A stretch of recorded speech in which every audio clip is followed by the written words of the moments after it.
Вие сте со вестите на Канал 8. Добар ден. Појавувањето на болеста туларемија во источниот регион ги забраза превентивните активности против нејзините преносители. Од Центарот за јавно здравје во Кочани најавуваат дека деновиве ќе се спроведе дератизација на подрачјето што беше зафатено од поплавите. Во Кочанскиот регион нема регистрирано случај со симптоми на болеста туларемија, што стана актуелна откако беа откриени неколку случаи на заболени лица во Светиниколско. Болеста што се појавува како последица од заразниот измет на глодарите ги стави во подготвеност надлежните од Центарот за јавно здравје во Кочани, од каде најавуваат превентивни мерки во наредните денови. Веќе бил склучен договор за дератизација со локалната самоуправа на Чешиново-Облешево, која беше најпогодена од поплавите и поради можноста за поголемо присуство на глодари и други преносители на заразата. Во меѓувреме, веќе е извршена дезинфекција на куќите и помошните простории во селата што беа зафатени од надредените води, а за анализа се земаат и мостри од водата за пиење од пумпите и другите извори. Дератизација на шахтите и фекалната канализација во градот пак ќе се реализира како редовна активност, велат од Центарот за јавно здравје. Во моментот се чекало да заврши тендерот за набавка на отровни мамци за глодарите, пошто ќе се реализира акцијата за нивно уништување. Од Институтот за јавно здравје од Скопје во понеделникот излегоа со насоки за редовно хлорирање на водата, како и други превентивни мерки за заштита од туларемијата. Основниот совет е доколку во близина забележат глувци, веднаш треба да се изврши дератизација. Да не ги пипкат, да не ги допират, веднаш да се изврши нивно уништување, се разбира да побараат помош од Центарот за јавно здравје, кој што е стручен и знае како тоа да го изврши, а за единиците за локална самоуправа, значи водата за пиење мора да е безбедна со постојано хлорирање, автоматско хлорирање. Најбитно во моментов е во сите региони каде што нема собственик или некој што се грижи за безбедноста на водата, посебно локални селски водоводни објекти, да се води постојана грижа за безбедност на водата. Според надлежните од Институтот за јавно здравје од Скопје, туларемијата се пренесува од глодари на луѓе, со допирање заразени животни, со вдишување прашина контаминирана со бактеријата, како и при користење загадена вода или храна. Болеста не се пренесува од човек на човек. 60 годишен жител на Тракање е тешко повреден откако бил прегазен од тракторот што го управувал. Поради невнимание паднал под едно од тракалата и се здобил со тешки телесни повреди, поради што е префрлен во клиничкиот центар во Скопје. Необична несреќа што завршила со тешки телесни повреди кај едно лице се случила во понеделникот претпладне во селото Тракање. Причина за несреќата е невнимание, што можело да има и кобни последици. Управувајќи го сопствениот трактор, 60-годишниот ТБ влегол со него во сопствениот двор, каде што вообичаено го паркира и отишол во куќата за да заврши друга работа. При тоа заборавил да го исклучи моторот на машината и во еден момент забележал дека таа почнала неконтролирано да се движи. Во обид на брзина да се качи на тракторот и да го запре, невнимателно сгазнал и од него паднал на земја, пошто едно од тракалата го прегазило. Неблиските се обиделе веднаш да му укажат помош, пошто со тешки телесни повреди тој бил пренесен во Кочанската општа болница. Таму лекарите констатирале дека се работи за сериозни последици од несреќата, поради што го упатиле 60-годишниот тракторист на лекување во клиничкиот центар во Скопје. Шаховскиот клуб Кочани ќе мора да ги напушти општинските простории во блокот А на трговскиот центар, каде досега беше сместен. На последниот оглас за давање под закуп се јавила фирма која ги прифатила условите и со општина Кочани склучила договор за користење на просторот за наредните 10 години. Лоши денови за обстојувањето на шаховскиот клуб Кочани предвидуваат неговите членови, откако по губењето на постојаниот спонзор сега ќе останат и без просториите во кои ги играа надпреварите и се дружеа. Локалната самоуправа, која е собственик на просториите, неодамна објави оглас за нивно издавање под закуп, пошто се пријавила заинтересирана фирма и подпишала 10-годишен договор за користење. Со тоа шахистите се доведуваат во шахмат ситуација, од која не знаат како ќе излезат. Се уште не добиле официјално известување од општината дека просториите се издадени на друг корисник, ниту пак знаат кога е последниот рок до кој би требало да се иселат. Единствено што ги плаши е дека ќе останат на улица, пошто клубот може и да престане да работи. И ние сме сега у неизвестност, не знаеме дали ќе обстане клубот и дека ќе бидеме сместени. Бидејќи шаковскиот клуб веќе неколку пати се сели, а во оваа просторија функционираме од 98 година, веќе 17 години, и сакаме да обстанеме тука на едно место во кое се дружиме, играме шах. Шаховскиот клуб Кочани е еден од најактивните и најуспешните во државата. Петрушев вели дека секојдневно е посетуван од поголем број љубители на шахот, без разлика на возраста или познавањето на тајните на играта на 64 полиња. Ланската година одржавме градско првенство. Шаковскиот клуб у Кочани е со традиција, постоje повеќе од 50 години, имаме резултати, тоа е запознаен градот дека ние сме најмалку второ или трето место во Македонија и ќе биде штета еден таков клуб кој не бара никакви средства, освен оваа просторија да ни се овозможи и понатаму да функционираме тука, ќе биде тоа добро за сите нас. Од општинската администрација дадоа само кратка потврда дека успешно завршил огласот за издавање на повеќе простории што се во сопственост на локалната самоуправа. Меѓу нив се и просториите со површина од 56 метри квадратни, сместени во трговскиот центар, а што досега ги користел Кочанскиот шаховски клуб. Постигнатата цена за месечна закупнина била нешто повисока од почетните 6000 денари, за што новиот корисник се обврзал дека редовно ќе ги уплаќа според подпишаниот договор. Шахистите велат дека ќе бараат средба со првите луѓе на општината, за да се надмине проблемот, односно тие да не останат на улица, а клубот да згасне. Општина Виница ќе даде приоритет на 3 проекти што се однесуваат на руралните подрачја. Еден од нив се повторува неколку години последователно. Утврдени се и начините на финансирање на приоритетните проекти за руралните подрачја. Општина Виница ќе даде приоритет на 3 проекти што се однесуваат на руралните подрачја. Таква одлука донесе Општинскиот совет на последната седница. Станува збор за довршувањето на патот Липец-Осојница и изградбата на филтер станицата во Трсино. Со нив директно беше поврзано и финансиското учество на општината во овие проекти. Вредноста на овие два проекта според проектантските цени е некаде околу 19 милиони денари, а вкупната сума што е одобрена е 16 милиони денари. Ќе имаме точка овде за кофинансирање од страна на општината. Меѓутоа ставаме максимални 3 милиони денари, бидејќи со тендерирањето овие цени ќе паднат, така да можно е дури општината и да не учествува финансиски во реализација на овие два проекти. За третиот проект, енергетска ефикасност за поставување на сончеви колектори на училиштето во село Трсино, ќе се аплицира преку програма финансирана од норвешката влада. Овој проект е некаде околу помалку од 2 милиони денари, така да не ја преоптетуваме општината со собствено учество во реализација на овие проекти. Првите два ќе идат преку оваа програма со собствено учество, а третата ќе оди преку програмата на норвешката амбасада. Опозицијските советници и на комисиската расправа има одредени забелешки поврзани со општинскиот учинок во финансирањето на проектите. Прво, на нас ни беше соопштено дека за овие проекти општина Виница воопшто нема да учествува со сопствени финансиски средства. Тоа е една работа. Сега да испаѓа дека за овие првите два проекта фалат некаде околу 3 милиона денари. Тоа е една работа. Втора работа, проектот за филтер станица во село Трсин. Според сите оние анализи претходно и директорот на јавното предпријатие укажуваше дека тај проект ќе кошта некаде околу 7 милиона денари. Има у извештаите, стои увал и во буџетот, да. А сега гледаме дека тај проект кошта некаде малтене 10-11 милиона денари. Градоначалникот Дончев со одговор на дилемите. Купната сума е 16 милиони денари што има обезбедено средства, кофинансирањето од страна на општината го предлагаме да биде 3 милиони и како што реков на тендерската постапка може да падне и да нема учество општината, меѓутоа ние у секој случај мора да ги ставиме овие 3 милиони денари како проектантска вредност на овие два проекти. Со мнозинство гласови, Советот на општина Виница даде зелено светло за реализација на овие проекти.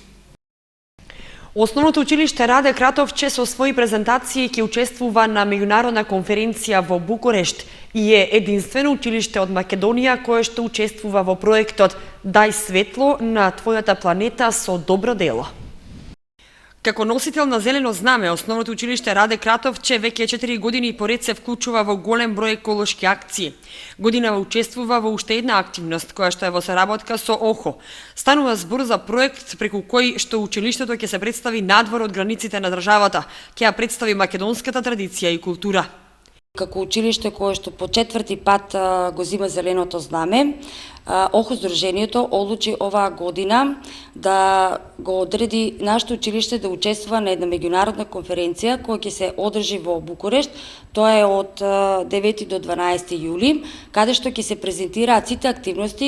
Треба да се изврши истражување на одредени растителни и животински видови и со тоа истражување, значи треба да направиме ко студија на случај и со тоа треба да заминеме 2 наставници и 2 ученика од нашето училиште. Треба да заминат во Букурешт на меѓународна конференција, која што под наслов "Дај светло на твојата планета со добро дело". Ова е во организација на речниот слив, значи на организација на речниот слив на реката Дунав, а под покровителство на УНЕСКО од Франција. И оваа конференција се организира по повод 70 годишнината од постоењето на УНЕСКО. Треба да бидат одбрани 3 вида животни и растенија кои што се од нашето локално подрачје, поточно Пониква. Денеска заедно со моите колешки и со учениците бевме да го посетиме резерватот кај Пониква, Полаки, во соработка со Македонски шуми и членовите кои што се вработени таму. Извршивме истражување конкретно за видовите на растенија и животни кои што екзистираат таму. Треба да одбереме 3 растенија и 3 животни кои што понатаму ќе ги наблюдуваме и тоа во 2 годишни времиња. Конкретно денеска бевме да ги посетиме за да го обавиме истражувањето за во зимскиот период и пролетниот период за додека да заврши пријавувањето за апликацијата. Инаку, за учесниците во проектот одговорноста е огромна, од причина што Основното училиште Раде Кратовче е единствено училиште од Македонија кое што учествува во активноста, заедно со уште 100 училишта од вкупно 80 земји од светот. Во Виница презентирана програмата за зачувување на природата во Македонија, како и повикот за предлог проекти на општините од Брегалничкиот слив. Секоја од општините од Брегалничкиот слив има можност да реализира еден предлог проект кој ги исполнува критериумите. Како дел од активностите на програмата за зачувување на природата во Македонија, што е директно поврзано со поддршката на локалните заедници и единицата на локална самоуправа во нивните напори за зачувување на природата, предвидено е објавувањето на повик за предлог проекти на општините од Брегалничкиот слив. Секоја од општините има можност да реализира еден предлог проект што ги исполнува критериумите на повикот. За појаснување на правилата и критериумите за учество преку програмата за зачувување на природата во Македонија беше организиран инфоден во Виница. Целта на настанот е да им ги појасниме правилата за учество на повикот за проекти и самите формулари за апликација. Значи, преку овој повик за проекти кој е дел од програмските активности на програмата за зачувување на природата во Македонија, целта е да ги поддржиме локалните самоуправи за да на крај реализираат видливи активности кои ќе бидат во прилог на зачувување на природата во регионот. Тематски повикот е фокусиран на 2 области, значи првата тема се однесува на активности кои се насочени кон зачувување на природата и биоразновидноста во регионот. Втората тема на повикот е практики кои што се поврзани со енергетската ефикасност и животната средина и се во согласност со користењето на обновливите извори на енергија. Преку повикот ќе бидат поддржани сите општини од Брегалничкиот слив со грант од нашата програма во износ од за секоја општина максимум по 700.000 денари и нормално проектите мора да исполнат одредени критериуми за да можат да бидат поддржани преку овој повик на проекти и токму целта на денешниот настан е да ги појасниме критериумите за учество и на некој начин да дадеме насока на вработените во општините во подготовката на апликациите. До крајот на месецот треба да ги достават правичните концепти, кои после тоа, после нивното одобрување, ќе следува доставување на самата пријава за грант, пропратена со анекси и очекуваме да отпочнат со реализација веќе следниот месец проектите и до крајот на годината да ги имаме видливите резултати од имплементација на проекти. На настанот беа поканети да присуствуваат по двајца представници од општините со препорака тоа да бидат лица кои ќе бидат задолжени за подготовката на проектните апликации.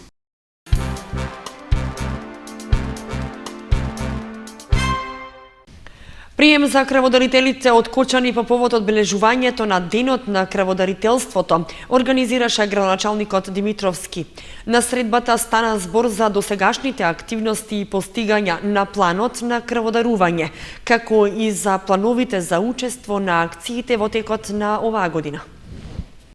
По повод 17 март, Денот на крводарителите на Република Македонија, градоначалникот Радко Димитровски организираше прием за представници од Општинската организација на Црвен крст од Кочани.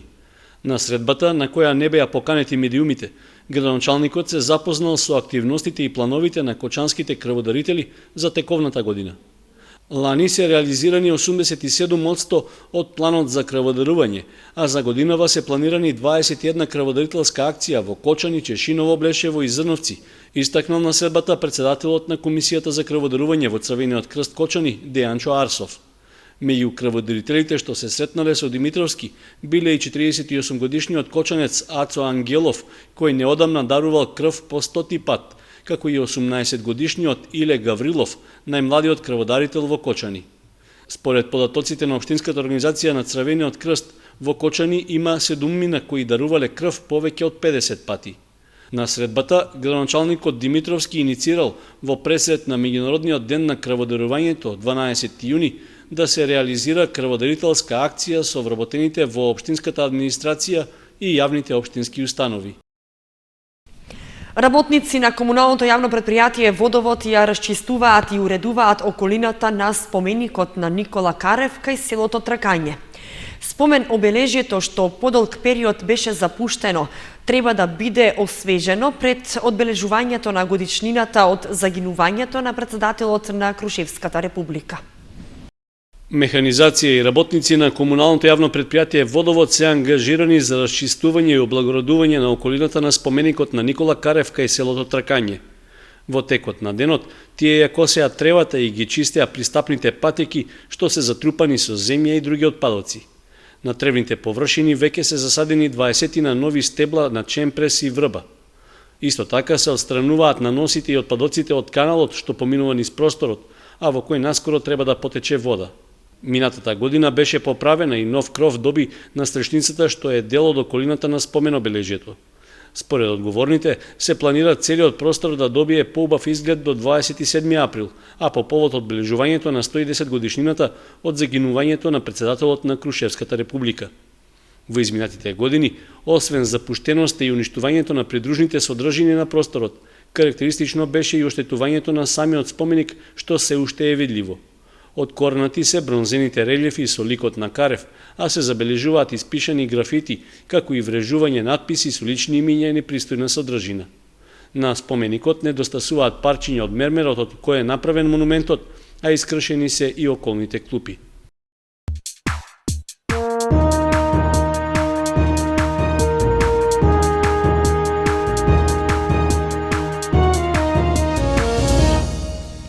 Следува спортската информација. Нови медали за кочанските карате клубови од турнирот Фунакоши Гичин. Настапија каратистите на Партизан и карате клубот Кочани. Каратистите на Партизан се закитија со нови одличија на меѓународниот карате турнир Фунакоши Гичин што се одржа во Скопје. На турнирот кој го имаше своето пето издание, карате клубот Партизан го представува 11 надпреварувачи, сите во дисциплината борби. Тие 11 надпреварувачи, 5 се закитија со медали, од кои 1 златен, 2 сребрени и 3 бронзени медали. Митев Михаил во својата категорија, родени 2004 година, го освои првото место, Василија Христик и Јакимов Димитар освоија сребрени медали, додека Клементина Донева, Петров Ѓорги и Митев Ангел освоја бронзени медали. Овој турнир се одржува 5-та година поред. На турнирот учествува околу 450 надпреварувачи од Македонија, Бугарија и Хрватска. На истиот турнир со 6 надпреварувачи настапи и карате клубот Кочани. Надпреварувачите од овој клуб освоија 4 медали. Во генерацијата 2004 бронзени медали освоија Верица Карова и Натали Веселиновска, категорија плюс 40 килограми, додека во категоријата родени 2002 бронзени медали освоија Иван Јанкулов над 50 килограми и Љубомир Давидков во категоријата до 50 килограми.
Завршија вестите на Канал 8. Најновите информации ги имате и на нашата веб страница kanal8.mk.